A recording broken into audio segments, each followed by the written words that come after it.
జ్యేష్ఠ మాసంలో రవికుజుల యొక్క ఆరాధన ద్వారా విశేషమైన ఫలితాలు మనందరికీ సంప్రాప్తిస్తాయి. దీర్ఘకాలికమైనటువంటి సమస్యల నుండి ఉపశమనం పొందగలుగుతారు.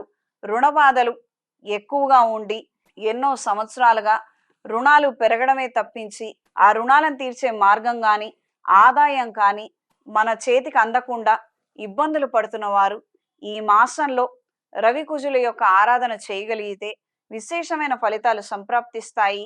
ప్రధానంగా నవగ్రహాల ప్రదక్షిణ చేసుకొని ఆవు పాలతో రవిగ్రహానికి కుజగ్రహానికి పంతులుగాడితో మంత్రాలు చదివించుకుంటూ అభిషేకం జరిపించండి.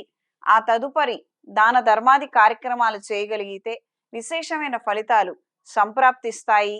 గోధుమ రవ్వతో ప్రసాదం తయారు చేసి శివాలయంలో స్వామివారికి నివేదించి ఆ తదుపరి 10 మందికి పంచండి.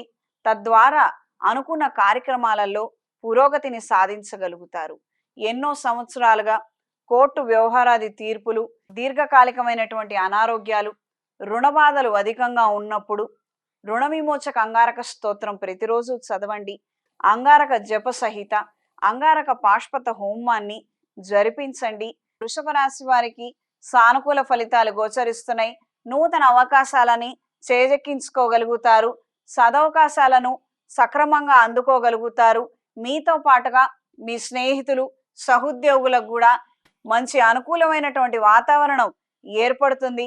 కలిసికట్టుగా చేసే పనులలో విజయాన్ని సాధించగలుగుతారు. టిఫిన్ సెంటర్ వ్యాపారస్తులకి, రియల్ ఎస్టేట్ వ్యాపారస్తులకి, సివిల్ కన్స్ట్రక్షన్ సంబంధించిన వ్యాపారస్తులకి కాలం అనుకూలంగా ఉంది.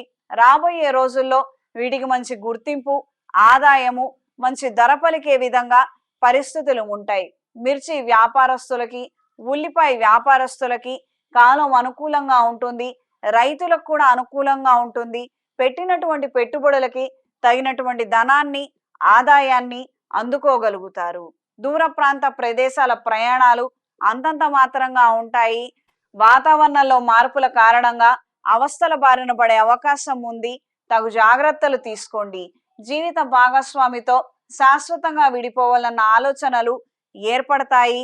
దీనికి సంబంధించి కొంతమందితో చర్చలు, సమావేశాలు అనేవి తరచుగా ఏర్పడటం, వాళ్ళ సలహాలు, సూచనల మేరకు మీరు కొన్ని నిర్ణయాలను తీసుకోగలుగుతారు.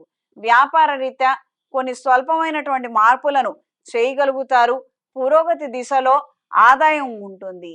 నూతన కార్యక్రమాలకు సంబంధించినటువంటి ఆలోచనలు ఏర్పడతాయి.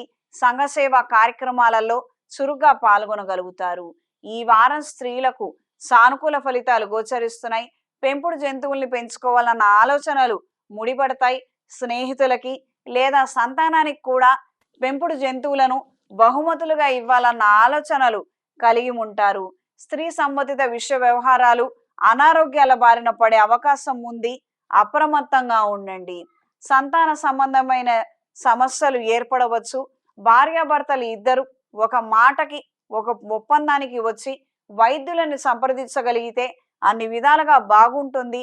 అనవసరమైనటువంటి గొడవలకి, చికాకులకి ఏమాత్రం ఆస్కారం ఇవ్వవద్దు. దూర ప్రాంత ప్రయాణాలు అంతంత మాత్రంగా ఉంటాయి. దూర ప్రాంతాల నుండి మాత్రం విశేషమైన శుభవార్తను వినగలుగుతారు. మీ యొక్క కంపెనీ లేదా మీరు పనిచేస్తున్నటువంటి కంపెనీకి విదేశాలలో మంచి గుర్తింపు రావడం, గౌరవం లభించడం, తద్వారా కాస్తంత క్రెడిట్లు పెరగటం, మీకు ఇంక్రిమెంట్గా ఆ యొక్క పరిస్థితులు అనేవి ఏర్పడటం మానసిక సంతోషానికి, ధైర్యానికి కారణమవుతుంది. జీవితంలో స్థిరత్వం లేక అవస్థపడుతున్న వారు ఈ యొక్క పరిస్థితుల్లో అయినా మనం స్థిరత్వం సంపాదించాలి, ఒక సెటిల్మెంట్కి రావాలన్న ఆలోచనలే ఎక్కువగా ఏర్పడతాయి. చిన్న పొన్న వ్యాపారస్తులకి, తాత్కాలిక వ్యాపారస్తులకి, కూరగాయలు, పండ్ల వ్యాపారస్తులకి కాలం అనుకూలంగా ఉంటుంది. ఒక మంచి షాపుని కొనుగోలు చేయగలుగుతారు. అక్కడ స్థిరంగా మనం వ్యాపారాన్ని ఎస్టాబ్లిష్ చేసుకోవాలి, డెవలప్ చేసుకోవాలన్న ఆలోచనలు ఏర్పడతాయి. ఈ వారం వృషభ రాశి వారికి కలిసొచ్చే రంగు తెలుపు, కలిసొచ్చే దిక్కు పడమర, కలిసొచ్చే సంఖ్య 3. ప్రతిరోజు అరటినార ఒత్తులతో, అష్టమూలికా తైలంతో నిత్య దీపారాధన జరిపించండి. ఇంట్లోనూ వ్యాపార ప్రదేశాల్లోనూ కప్పు సాంబ్రాణి, అష్టమూలిక గుగ్గిలంతో ధూపం వేయండి. సర్వరక్ష చూర్ణము, సర్పదోష నివారణ చూర్ణంతో స్నానం ఆచరించండి. ప్రత్యేకించి వ్యక్తిగత జాతకంలో సర్పదోషాలు ఏర్పడినప్పుడు, కుజగ్రహం షష్టమ స్థానం, సప్తమ స్థానం, అష్టమ వ్యయ స్థానాలలో ఉన్నవారు ఈ యొక్క పరిహారాన్ని ఎప్పుడూ చేసుకోవచ్చు. ఇందులో ఇబ్బంది ఏమీ లేదు. ప్రత్యేకించి ఈ గ్రహ సంబంధమైనటువంటి సమస్యలు ఎక్కువగా ఉన్నవారు, ఆనుకూల్యత లేక అవస్థపడుతున్నవారు ప్రతిరోజు సర్వరక్ష చూర్ణము, సర్పదోష నివారణ చూర్ణాన్ని కలిపి స్నానం ఆచరించండి. తద్వారా విశేషమైన ఫలితాలు సంప్రాప్తిస్తాయి. చేతికి సుబ్రహ్మణ్య పాశుపత కంకణాన్ని ధరించండి. స్త్రీలు శక్తి డాలర్ని ధరించండి. పురుషులు మాత్రమే సుబ్రహ్మణ్య పాశుపత కంకణాన్ని ధరించాలి. ఈ విషయాన్ని గ్రహించండి.